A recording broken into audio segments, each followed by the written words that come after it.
Tapi sudah pegang 2 tiket kampus ya? Sudah, waktu itu UPenn sama ada di Belanda.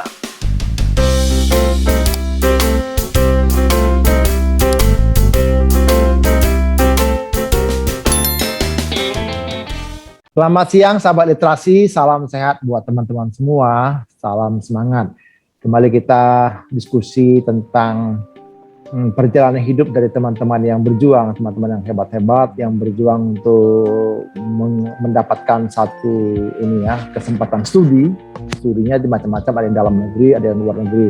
Tapi paling tidak teman-teman ini punya pengalaman yang luar biasa yang kita bisa pelajari. Barangkali bisa menstimulus teman-teman sahabat literasi ketika punya mimpi yang indah, jangan dihapus mimpinya untuk sekolah tinggi, malah diwujudkan mimpinya. Jadi dengan nanti melihat podcast ini lebih semangat lagi. Oh, kalau beliau bisa, kalau Mbak itu bisa, kalau Mas itu bisa, saya juga seharusnya bisa. Begitu. Nah, apa tipsnya? Kita akan sama-sama dengar dari teman-teman. Kali ini kita akan bicara dengan Mbak Budi Priastuti, ini sahabat saya. Kami sudah ketemu 5 tahun lalu ya Mbak, 2016. Wah. Selamat siang Mbak, panggil Mbak Ria. Selamat siang Mbak Ria. Selamat siang semua sahabat literasi. Selamat siang Mas Raja.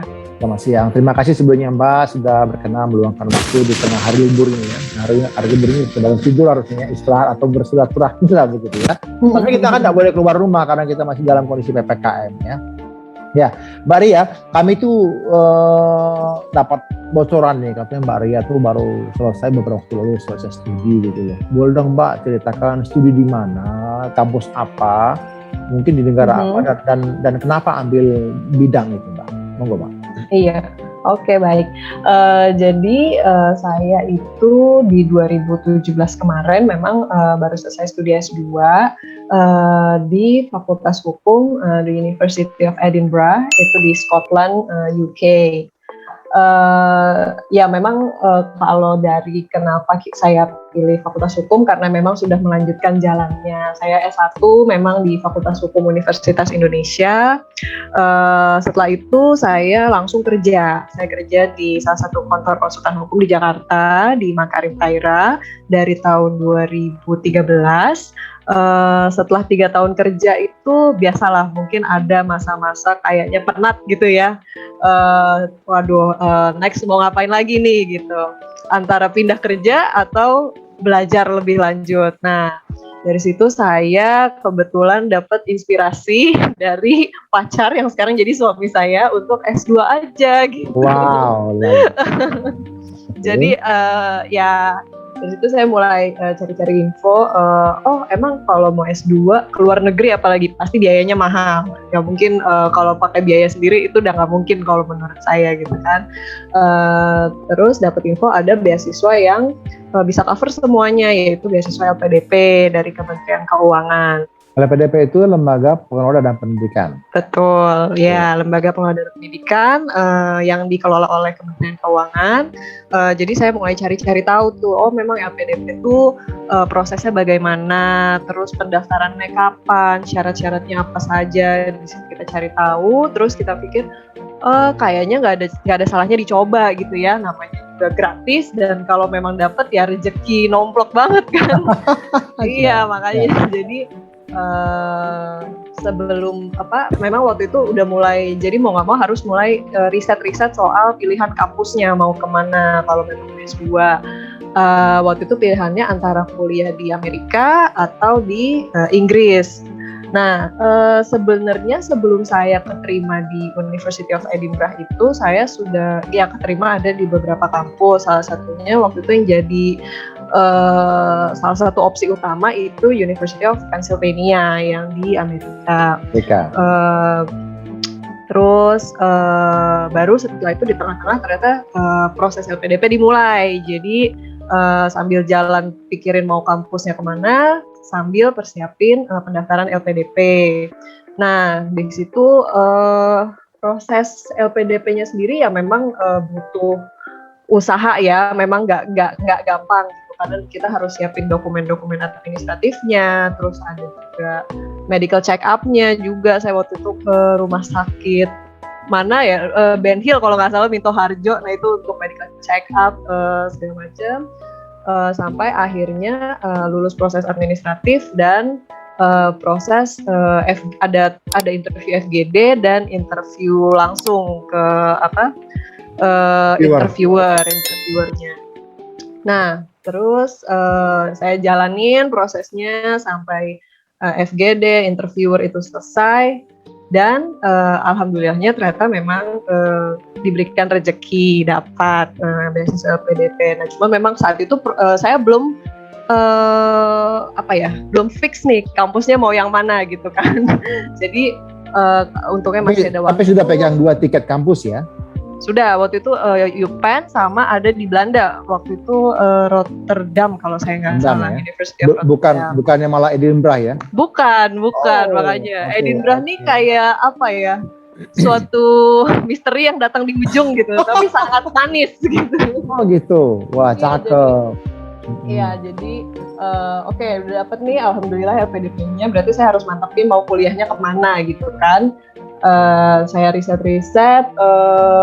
Kalau Amerika, saya sempat ngobrol karena kan di kantor saya ada beberapa mentor dan juga ada mentor asingnya, ya kan. Jadi saya punya kesempatan untuk diskusi menurut mereka gimana sih S2 di luar negeri, khususnya misalkan kalau di Amerika atau lebih baik misalkan di Inggris atau di Eropa gitu kan.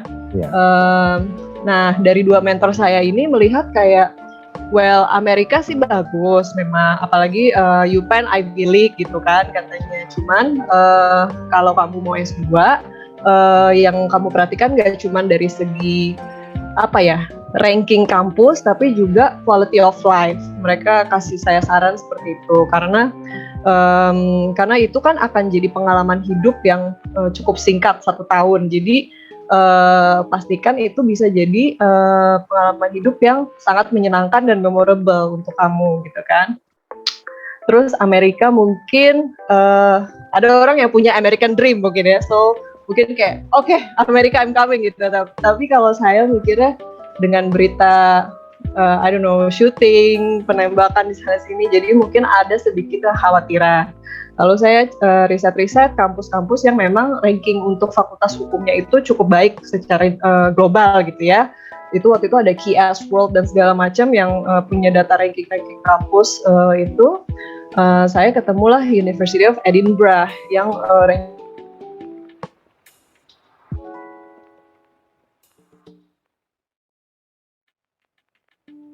rankingnya waktu itu lumayan, saya masa gitu, saya bahkan baru dengar gitu kan. Saya riset ternyata itu kota yang sangat cantik ya, kalau bisa dibilang itu sangat indah. Terus ranking kampusnya juga cukup baik. Dan kebetulan mentor saya yang satu saya diskusi itu adalah alumni dari Edinburgh juga. Jadi saya diskusi kayak gimana sih emang hidup di Edinburgh dan segala macam, dan dia bisa kasih sharing gimana quality of life di sana dan diversity-nya juga gitu kan. Jadi saya pikir kayaknya this is worth to try gitu, dan gak tau kenapa saya struck aja gitu ngelihat dari internet kayak tampilan kotanya dan segala macam. I think it will be once in a lifetime experience kalau aku bisa tinggal di kota secantik itu gitu kan. Karena mungkin ada salah satu background juga selama ini kita di Jakarta kerja yang stressful gitu kan, macet, terus dinamis, semuanya harus cepet. So I think this 1 year experience, selain aku harus belajar juga, it's waktu untuk sedikit banyak istirahat gitu kan. So I want to spend it in a city yang memang benar-benar nyaman gitu kan. Sampai akhirnya saya mantepin untuk pilih University of Edinburgh lah gitu kan, dimana saya mau S2. Jadi saya atur ke LPDP minta perpindahan kampus dan alhamdulillah diterima, dan akhirnya bisa berangkat gitu di September apa Agustus 2016. Oke, di Edinburgh studi 1 tahun ya Mbak? Iya, 1 tahun. Oke, selama 1 tahun berarti Mbak masih berangkat sendiri ya? Belum menikah waktu itu ya? Masih sendiri, ya. Jadi long distance. Luar biasa. Nah, apalagi long distance nih, gimana Mbak? Kira-kira Mbak suka dukanya Mbak sekolah di sana, jauh dari pacar, jauh dari orang tua, apalagi ya mungkin hidup sendiri juga, gimana Mbak? Apa suka dukanya? Iya. Eh, Kalau dukanya pasti ya itu masih jauh dari orang tua, dari pacar, sahabat, terus pastinya harus adaptasi dengan tinggal di negara yang asing, di mana di sana tuh beda lah kayak di Jakarta. Kalau di Jakarta semua ada gitu kan, kayak mau pesan apa tinggal waktu itu udah ada Gojek, udah ada Grab gitu kan, simple. Kalau di sana nggak ada yang kayak gitu-gitu. Even yang makanan yang mereka jual pun pasti taste-nya beda sama kita taste orang Indonesia gitu kan. Jadi kalau mau makan enak justru harus usaha masak sendiri. Kita punya duit pun belum tentu rasanya enak, itu satu. Terus harus bisa berusaha mingle dengan teman-teman baru yang bisa datang dari berbagai belahan dunia, beda culture-nya. Jadi kita harus bisa hati-hati how to communicate with them gitu ya. Jadi biar kita bisa punya kesan yang baik juga dengan mereka gitu kan. Cuman untungnya saya pikir tuh karena Edinburgh itu salah satu negara yang cukup asing, saya pikir takutnya nggak ada orang Indonesia nih yang kesana gitu kan. Tapi turn out cukup lumayan banyak. Jadi untuk momen-momen yang besar seperti di saat Lebaran, Idul Adha, itu tuh masih ada perkumpulan mahasiswa Indonesia yang mau mengadakan kumpul-kumpul, jadi sedikit mengobati rasa kangen lah dengan keluarga di Indonesia. Terus ya sejauh ini sih paling itu ya suka dukanya, tapi alhamdulillahnya semua tuh bisa dilewati dengan baik. Yang penting kita punya support system ya teman-teman juga di sana yang kalau kita kesepian kita bisa ngobrol segala macam. Jadi alhamdulillah semuanya lancar. Wow, luar biasa ya. Itu berarti masuk di UK Mbak ya, Edinburgh ya? Betul. Meskipun dia masuk ke negara Scotland gitu ya? Iya. Nah, Scotland itu loh, sahabat literasi, kalau Anda suka nonton itu di opera-opera itu atau di film itu, dia pakai pakaian itu kayak cowok itu pakai rock gitu ya, kayak musik yang panjang gitu. Iya. Scotland itu menarik ya. Jadi negaranya memang bisa dibilang bersih, maju, tapi juga mereka menjaga ini sepi, nggak terlalu ramai, tapi juga dia menjaga kualitas dari pendidikan, juga kesehatan dari manusianya begitu ya. Iya. Wah, luar biasa Mbak. Jadi senang Mbak dengar apa yang Mbak sampaikan tadi, itu memberikan pembelajaran kepada sahabat literasi. Nah, kalau boleh tahu satu lagi nih Mbak, kira-kira apa riset yang Mbak lakukan ketika Mbak studi di sana, dan bagaimana apakah itu bisa dibawa ke konteks Indonesia? Kalau waktu itu kan memang kebetulan saya studinya commercial law ya di sana. Jadi memang mostly commercial law itu artinya hukum yang hukum komersial, hukum bisnis kalau hukum bisnis, oke. Ya, hukum bisnis kalau di kita mungkin lebih familiarnya ya. Memang kalau mata kuliah di sana kan memang diramu untuk bisa dipahami oleh international students, walaupun pasti yang dipelajari lebih banyak hukum di UK atau Eropa ya, yang hukum UK atau Eropa. Jadi memang kalau dipikir plek-plekan bisa nggak itu dibawa ke Indonesia, pasti nggak bisa karena sistem hukum kita berbeda. Cuman yang saya sadari adalah itu memperluas pengetahuan kita bahwa ternyata di luar tuh bekerjanya seperti ini loh sistem hukumnya. Dan kalau mau kita kalau untuk saya pribadi ya, karena setelah saya pulang juga kan saya kembali kerja di kantor saya yang lama, kembali ke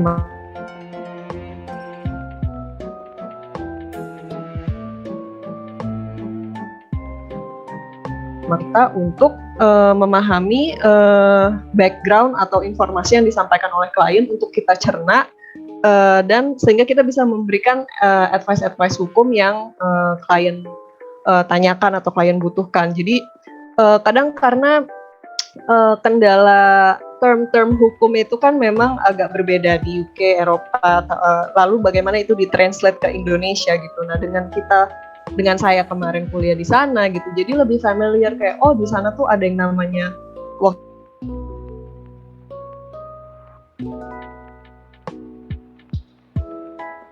kepentingan pihak ketiga.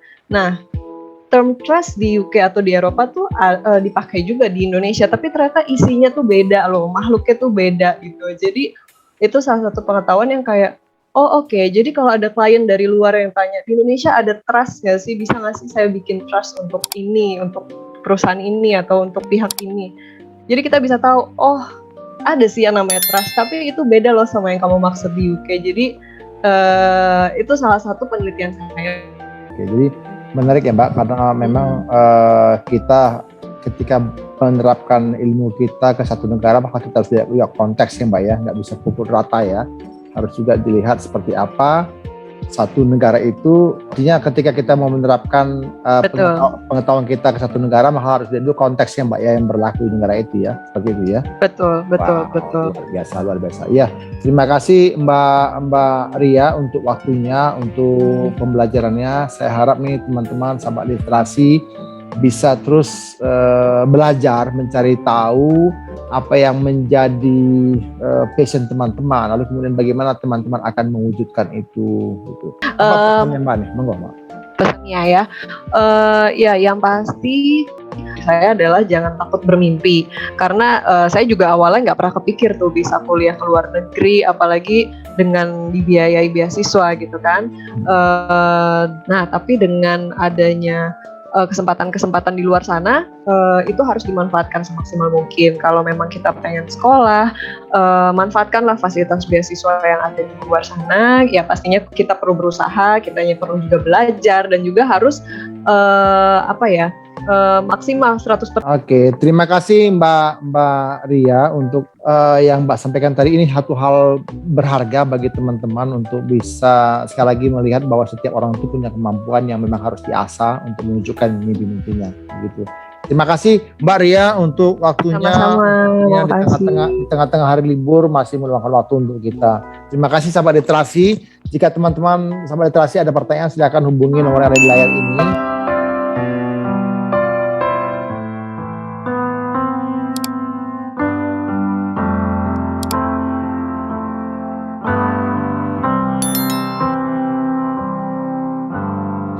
Another summer day is coming on away. In Paris or Rome or on